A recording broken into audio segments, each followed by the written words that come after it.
दोस्तों नमस्कार। सत्ता की उड़ान को थाम कौन सकता है। भारत में जब जब बड़े राजनीतिक परिवर्तन हुए उसमें ग्रामीण भारत की हिस्सेदारी संभवतः 60 से 75% तक रही है। और ग्रामीण भारत की नब्ज पर उंगलियां राजनीतिक दलों की होती नहीं है। और सामान्य तौर पर भारत में कोई राजनीतिक दल यह दावा कर नहीं सकता है कि हिंदुस्तान के 6.5 लाख गांव तक उसकी पहुंच और पकड़ है। तकरीबन 2.5 लाख पंचायत हैं, वहां तक भी कोई राजनीतिक दल खुले तौर पर इस बात का दावा करे कि वह पहुंच चुका है, असंभव है। हालांकि राजनीतिक दलों की कतार में एक संगठन राष्ट्रीय स्वयंसेवक संघ है, जिसका अपना दावा है कि वह तकरीबन 40% पंचायतों तक तो पहुंच चुका है, यानी 1 लाख पंचायतों तक उसकी पहुंच हो चुकी है। कुछ राज्यों के हर पंचायत में उसने स्कूल भी खोल दिए हैं। उसमें अव्वल नंबर पर असम का जिक्र वो बाखूबी करता है। केरल का जिक्र भी होता है। शाखाओं के जरिए 65,000 शाखाएं आरएसएस की। दरअसल इसके विस्तार का मतलब बहुत साफ है कि आरएसएस उस धड़कन को महसूस कर लेती है जो राजनीतिक तौर पर दिल्ली महसूस नहीं कर पाती है। तो क्या मौजूदा वक्त में आरएसएस को यह महसूस होने लगा है कि ग्रामीण भारत के भीतर की जो खामोशी है, वहां जो महंगाई है, वहां पर जो घटती कमाई है, वहां जिस तरीके की गवर्नेंस है, वहां पर जो डबल इंजन का वादा है, वहां की परिस्थिति में जो डायरेक्ट बैंक ट्रांसफर है, वहां को लेकर जो कल्याणकारी योजनाएं हैं, जो घरों का जिक्र है, जो नल का जिक्र है, जो सड़क का जिक्र है, जो अस्पतालों का जिक्र है, जो इंश्योरेंस का जिक्र है, उससे समूचा ग्रामीण इलाका खुशहाल है। ऐसी आवाज आरएसएस अब सुन नहीं पा रही है। तो क्या उसने आवाज सुनी है? कोई उसने उस धड़कनों को महसूस कर लिया है जहां अब वो चेतावनी दे रही है मोदी सरकार को और मोदी सत्ता को, या सीधे प्रधानमंत्री मोदी और उनके चाणक्य अमित शाह को? जिस रास्ते वो निकल पड़े हैं उसमें गवर्नेंस का रास्ता हो या नीतियों का रास्ता हो, सत्ता बचाने की तिकड़मों का रास्ता हो या फिर अपनी लोकप्रियता को भुनाने का जिक्र हो या फिर 9 बरस की उपलब्धियों का जिक्र हो, दरअसल ये सारी चीजें ग्रामीण भारत के घाव पर मलहम नहीं लगा पा रही है।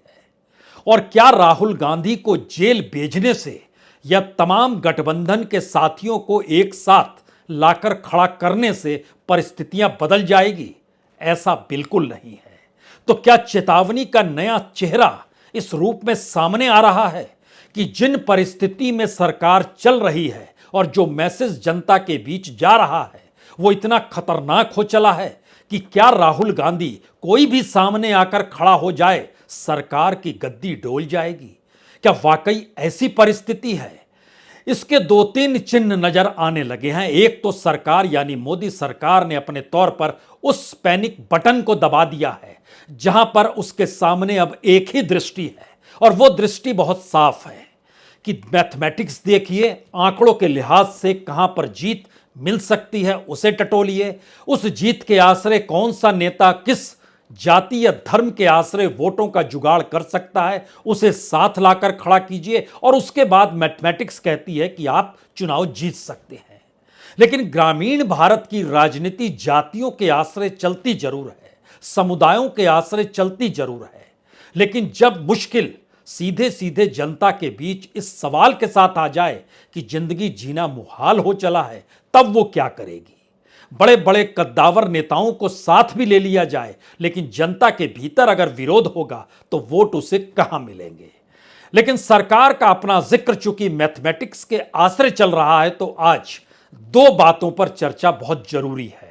आरएसएस ने उस धड़कनों को सुना है जहां ग्रामीण भारत के भीतर एक सवाल इस बात को लेकर है कि सरकार की नीतियां जो उम्मीद और आश्रय के सहारे 2014 में बिखेरी गई थी वह चकनाचूर हो चली है। और शहरों में और खास तौर से मिडिल क्लास के सामने जो 2000 और 2014 और 2019 के ये 2 चुनाव जो निकल कर आए, और उसमें कमोवेश हर जाति विशेष समुदाय के वोटों में इजाफा हुआ है, चाहे वो दलित हो, चाहे वो आदिवासी हो, मुस्लिमों में स्थिरता रही है, सिर्फ 8% वोट बीजेपी के हक में गए हैं। लेकिन बाकी वह ओबीसी का हिस्सा हो या ऊंची जाति का हिस्सा हो, महिलाओं का हो या पुरुषों का हो, परसेंटेज ऑफ वोट बढ़े हैं। एक आंकड़ा यह कहता है कि अब उसे परखने का वक्त आ गया है।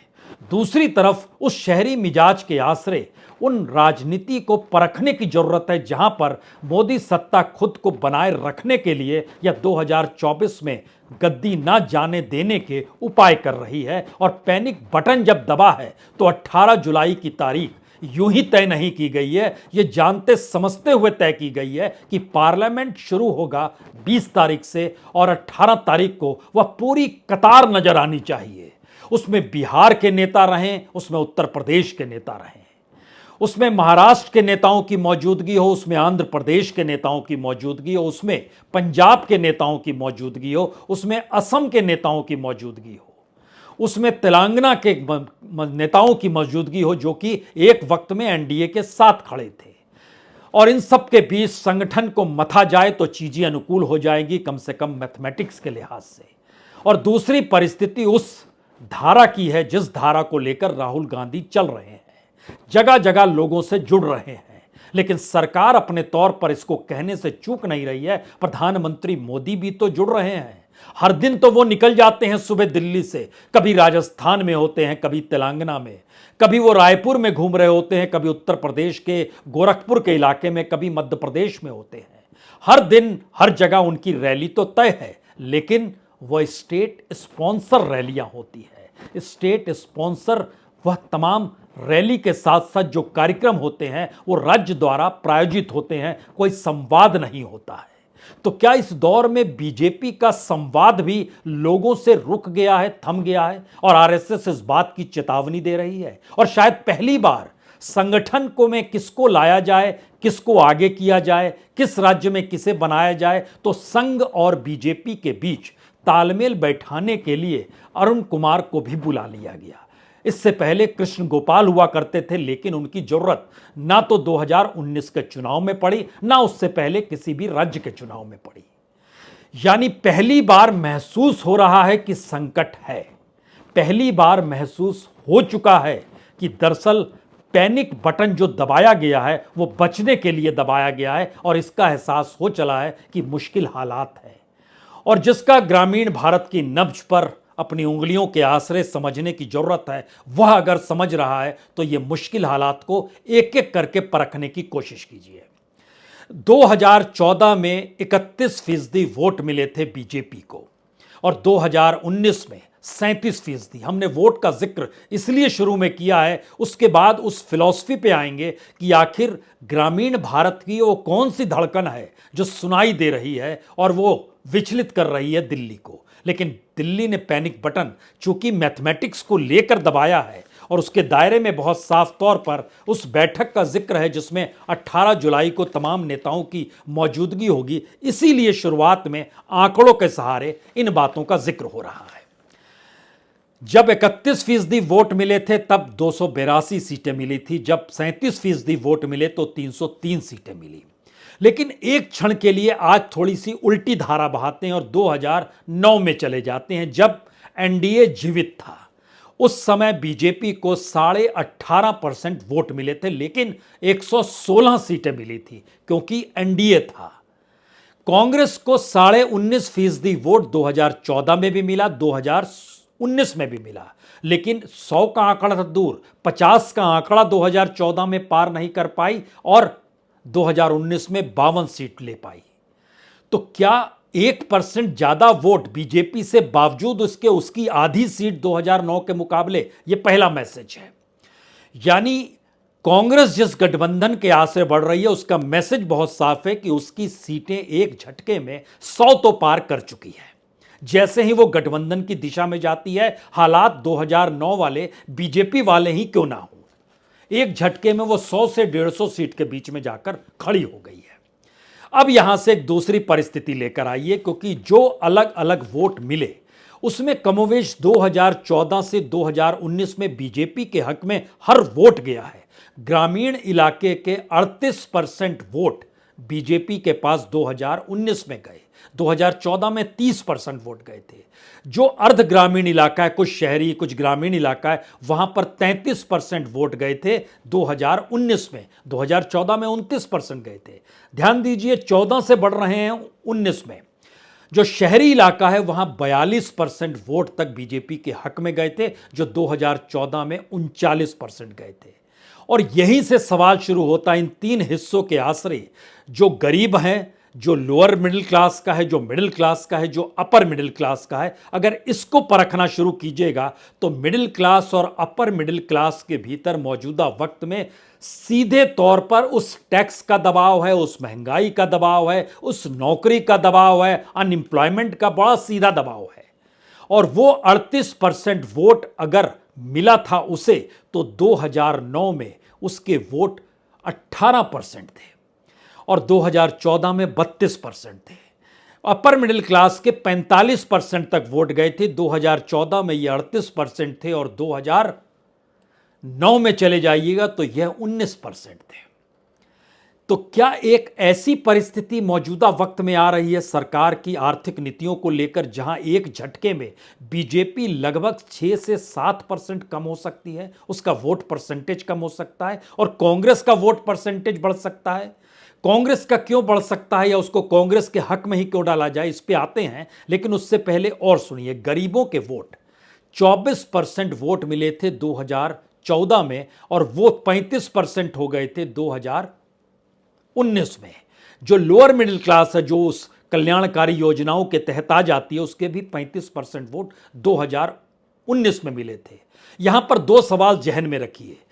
2012 के बाद, यानी जब मनमोहन सिंह की सरकार थी, 2012 से 2014 के बीच जो स्कैम उभर रहे थे, जो इकोनॉमिक क्राइसिस भारत में शुरू हुई थी, जो परेशानी आर्थिक तौर पर शुरू हुई थी, उसने एक झटके में मोदी को उस यूफोरिया में लाकर खड़ा कर दिया जहां पर उम्मीद और आस मोदी के चेहरे के आसरे टिक गई। लोग भूल गए गुजरात में क्या हुआ था, सारी चीजें एक झटके में भूल गए। मौजूदा वक्त में ध्यान दीजिए, वही परिस्थिति नए सिरे से मौजूदा बीजेपी सत्ता के इर्द गिर्द आकर खड़ी हो चली है। तो क्या सिक्का पलट रहा है, रोटी पलट रही है? थोड़ा और ध्यान दीजिए इसमें, और जातिगत तरीके से चीजों को परखिए। जो अपर कास्ट के 60% वोट मिले थे पिछले चुनाव में, 2014 में 50% मिले थे। किसानों के 40% वोट मिले थे। ओबीसी को भी दो हिस्से में बांटिए, अपर ओबीसी जो अपर कास्ट, उनसे जो ऊंची जाति के जो उसमें माने जाते हैं, जो दबंग हैं, उनके वोट 40% मिले थे, लोअर ओबीसी के 50% मिले थे, आदिवासियों के भी 42% वोट मिले थे, दलितों के भी 34% वोट मिले थे। लेकिन एक झटके में 2014 की लकीर पर और 2009 की लकीर पर आकर आप खड़े हो जाइए। 2014 में औसतन जो वोट था, दलितों का 10% कम था, अपर कास्ट का 10% कम था, किसान का 5% कम था, अपर ओबीसी का 10% कम था, लोअर ओबीसी का 10% कम था, आदिवासियों का 2% कम था। लेकिन जैसे ही आप उससे पहले की परिस्थिति में चले जाते हैं, इसमें 20% की और कमी आ जाती है। तो क्या मौजूदा वक्त में जिस ग्रामीण भारत की धड़कनें आरएसएस का स्वयंसेवक सुन रहा है, और जो पैनिक बटन दबाया गया है, यह सोच समझ कर कि सभी को एक साथ ले आएं, तो अनुकूल वोट बैंक क्रिएट हो जाएगा। और जब हम लोग जुटेंगे, बैठेंगे 18 जुलाई को, तो इतनी लंबी कतार देख के तो यह देश ऐसे ही तैयार हो जाएगा। तो कौन है वो लोग जो बैठेंगे? उसमें अजीत पवार की मौजूदगी होगी, उसमें प्रफुल्ल पटेल की मौजूदगी होगी, उसमें एकनाथ शिंदे की मौजूदगी होगी, उसमें सुखबीर बादल की मौजूदगी होगी, उसमें चंद्रबाबू नायडू की मौजूदगी होगी, उसमें चिराग पासवान आएंगे, उसमें जीतन राम मांझी आएंगे, उसमें जेडीएस देवगौड़ा की पार्टी भी आ जाएगी, उसमें उत्तर प्रदेश से अपना दल कहिए, निषाद पार्टी कहिए, तमाम पार्टियां निकल के आ जाएगी। नॉर्थ ईस्ट की भी 3 पार्टियां निकल कर आ जाएंगी, और गठबंधन के बीच में लगभग 15 दल जब बैठे हुए होंगे, तो बीजेपी ताल ठोक कर कहेगी ये है एनडीए, और इसी के आसरे जीत। लेकिन सवाल है कि 2014 से 2024 तक पहुंचते पहुंचते, और आज जब 2023 में खड़े हैं, तो या तो मोदी सत्ता है या उसके खिलाफ के वोट हैं। ऐसी परिस्थिति तमाम चुनाव में बनने लगी है। तो क्या जो भी साथ में खड़ा होगा उसका अपना वोट बैंक बरकरार रहेगा, या वह भी कम होगा, या वह वोट बैंक शेयर बीजेपी के वोट बैंक से तो नहीं करेगा? यानी बीजेपी कहीं इस एनडीए के आश्रय में अपनी राजनीतिक जमीन को और भी कम तो नहीं कर लेगी, क्योंकि प्रो एस्टेब्लिशमेंट और एंटी एस्टेब्लिशमेंट इन परिस्थिति में अगर इस देश की जनता बढ़ चुकी है और राजनीतिक दलों की भूमिका भी वही है, तो 2024 से पहले एक झटके में 10 बरस के बाद जब एनडीए को जीवित करने की सोच है, तो जनता का मन जो है, क्या वह एक झटके में तमाम छत्रपों के आश्रय चलने लगेगा, या अपने अपने इलाके के जो कद्दावर नेता होंगे उनके आश्रय चलेगा, या फिर वह बीजेपी के वोट बैंक को ही बांटना शुरू कर देगा, जिसका जिक्र महाराष्ट्र में अब होने लगा है कि अजीत पवार भी तो बीजेपी का ही वोट खाएंगे और एकनाथ शिंदे भी बीजेपी का ही वोट खाएंगे। तमाम जगहों पर यही स्थिति रहेगी, क्योंकि 2009 में नीतीश कुमार भी साथ थे, 2009 में सुखबीर बादल भी साथ थे और उद्धव ठाकरे भी साथ थे। उद्धव ठाकरे बढ़ चुके हैं, नीतीश साथ है नहीं, और सुखबीर बादल लौट रहे हैं। इन परिस्थिति में दोबारा जब परिस्थिति को परखना शुरू कीजिएगा तो 3-4 सवाल आपको कई जगहों से नजर एक झटके में सामने आकर खड़े हो जाएंगे कि क्या वाकई गवर्नेंस का यह चेहरा संभव है। टमाटर जो पूरे ग्रामीण भारत के भीतर खेती करते हुए यूं ही खेतों में निकल आता है, उसके लिए कोई मेहनत मशक्कत नहीं करनी पड़ती है, बीज डाल दीजिए वो निकलते चला जाता है। और वहां पर टमाटर 140 रुपए किलो की परिस्थिति में और अब प्याज की दिशा में बढ़ते हुए कदम, महंगाई जिस लिहाज से चल रही है, 5 किलो अनाज के बाद क्या कुछ तेल खरीदा जाएगा बाजार से कि नहीं, कुछ नून खरीदा जाएगा कि नहीं, आटा आप दे रहे हैं, गेहूं आप दे रहे हैं, कुछ जगहों पर चावल भी दे रहे हैं, उसको बनाने के लिए जो ईंधन चाहिए वो कहां से लाएंगे, और जो भी सब्जी चाहिए वो कहां से लाया जाएगा। यह एक बिल्कुल नई परिस्थिति भारत के भीतर उस सत्तावान ताकतवर सत्ता को लेकर सवाल खड़ी हो रही है, जिसकी धड़कनें ग्रामीण भारत में इस आश्रय चल रही है कि 2020 तक तो आपकी बातों पर भरोसा था। और ध्यान दीजिए, शहरों में और एलिट क्लास में सबसे पहले जुमले शब्द का जिक्र हुआ, फिर मिडिल क्लास में आया, और वो निचले तबके तक चला गया है कि जो सरकार कहती है वो सिर्फ कहती है, चीजें इंप्लीमेंट हो नहीं पा रही है, और उन इलाकों के उन नेताओं को अपने साथ लेकर वह अपनी गद्दी को बचाना चाहती है, तो हम उसे वोट क्यों दें। यह एक नया सवाल इस दौर में उफन कर आया है। और जब हम इस बात का आपसे जिक्र कर रहे हैं तो अपने तौर पर बीजेपी ने अलग अलग जगहों पर संगठन को मथना जरूर शुरू किया है। जो राज्यों के चुनाव हैं तो इसका एक मतलब यह है कि जैसे मध्य प्रदेश में भूपेंद्र पटेल, अश्वनी चौबे, अश्वनी वैष्णव, राजस्थान में प्रहलाद जोशी, नितिन पटेल और कुलदीप बिश्नोई, छत्तीसगढ़ में ओम माथुर और मनसुख मांडिया, तेलंगाना में प्रकाश जावड़ेकर और सुनील, इन सबको नियुक्ति कर दी गई है। और ये सारी नियुक्तियों को लेकर एक सवाल नया है, क्या इन 4 राज्यों के चुनाव में अगर बीजेपी नहीं जीत पाती है तो क्या वॉकओवर की स्थिति 2024 के चुनाव से पहले ही बीजेपी और आरएसएस के भीतर इस आवाज के साथ उठने लगेगी कि बगावत के सुर तो नहीं सुनाई देंगे, क्योंकि कर्नाटक के भीतर भी तो बगावत हुई, गुजरात में बगावत नहीं हुई क्योंकि गुजरात के भीतर 50% वोट पर कब्जा है, लेकिन उत्तर प्रदेश में ऐसा नहीं है। योगी जीत गए कितनी भी सीट, लेकिन उनको वोट मिले 41% ही, और विपक्ष के हिस्से में जो गए उसमें समाजवादी पार्टी 32-33% वोट ले आई। उसमें अगर आप आरएलडी को जोड़िए, उसमें अगर कांग्रेस को जोड़िए, और अगर आपने बीएसपी को भी जोड़ दिया तब तो 41% से ज़्यादा यही हो गए। 13% लगभग मिले थे बीएसपी को, यानी मायावती को। मैसेज 2-3 बहुत साफ इस दौर में निकल रहे हैं। पहला मैसेज है, जो परसेंटेज ऑफ वोट बढ़े हैं 2014 का मुकाबले 2019 में, और जो आर्थिक सामाजिक परिस्थितियां 2019 के बाद से इस देश के सामने है, तो जब बढ़ सकते हैं तो वो कम भी हो सकते हैं, और बढ़े अगर आपके सत्ता में रहने के दौरान है तो घटेंगे भी आपके सत्ता में रहने के दौरान ही। और इसीलिए हमने 2009 का भी आज जानबूझकर जिक्र सिर्फ इसलिए किया कि अगर एनडीए नहीं होगा तो क्या बीजेपी अपने तौर पर 100 सीट भी छू पाएगी या नहीं छू पाएगी। एनडीए की ताकत उसको 150 तक पहुंचा सकती है, और बाकी सहयोगी दलों का हिस्सा और बाकी दूसरी परिस्थिति। लेकिन यहां से कांग्रेस के हिस्से की बात शुरू होती है, जिसका जिक्र इसलिए महत्वपूर्ण है क्योंकि राज्य दर राज्य अगर देखना शुरू कीजिएगा तो 188 सीट, यहां पर कोई दूसरा राजनीतिक दल नहीं है। राजस्थान, मध्य प्रदेश, छत्तीसगढ़, तेलंगाना, पंजाब, हिमाचल, उत्तराखंड, गुजरात, कर्नाटक, केरल और हरियाणा, 188 सीटों में से कांग्रेस को सिर्फ 30 सीटें मिली हैं। 150 सीटें बीजेपी के हक में गई है।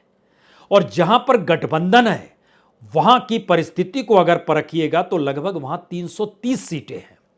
उस 330 सीटों के भीतर जब देखिएगा तो उसमें उत्तर प्रदेश, बिहार, बंगाल, महाराष्ट्र, झारखंड, आंध्र प्रदेश, असम, दिल्ली, तमिलनाडु, उड़ीसा, और इनको भी जब आप जोड़ना शुरू कीजिएगा तो 18 सीट ही कांग्रेस को मिली है। मैसेज क्या है?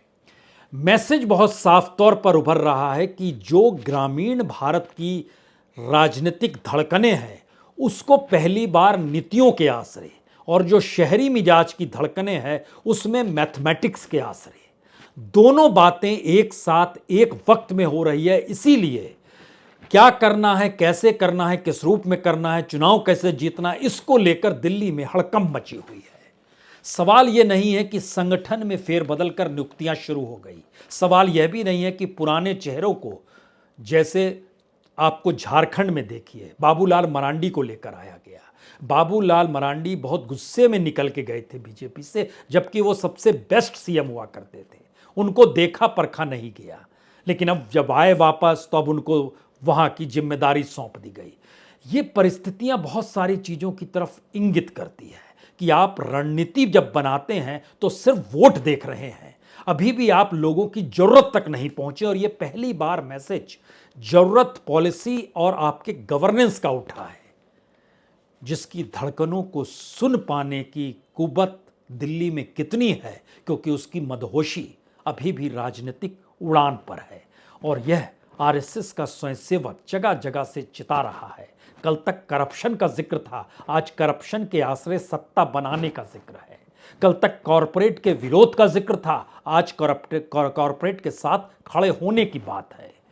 कल तक इस बात का जिक्र था कि किसानों को दुगनी आय कैसे हो जाए, आज इस बात का जिक्र है कि लागत भी कैसे मिले, यह भी एक सवाल हो चला है। ये सारे सवाल मौजूदा वक्त में शायद उस दिशा में जाकर बीजेपी को खड़ा कर चुके हैं जहां पैनिक बटन तो दब गया है। अब इसके बाद कौन कौन से निर्णय किस किस रूप में लिए जाएं, लोकतंत्र भारत के डीएनए में है और लोकतंत्र भारत की शिराओं में बहता है। और वहां पर यह सवाल भी कोई पूछने लगे कि अगर ये सत्ता चुनाव हारने की दिशा में आकर खड़ी हो गई तो क्या ये चुनाव भी होने देगी? जब ऐसे सवाल जमीन पर उठने लगे तो इसका मतलब है लोकतंत्र का आदि यह देश सत्ता एक झटके में पलट सकता है। बहुत बहुत शुक्रिया, बहुत बहुत शुक्रिया।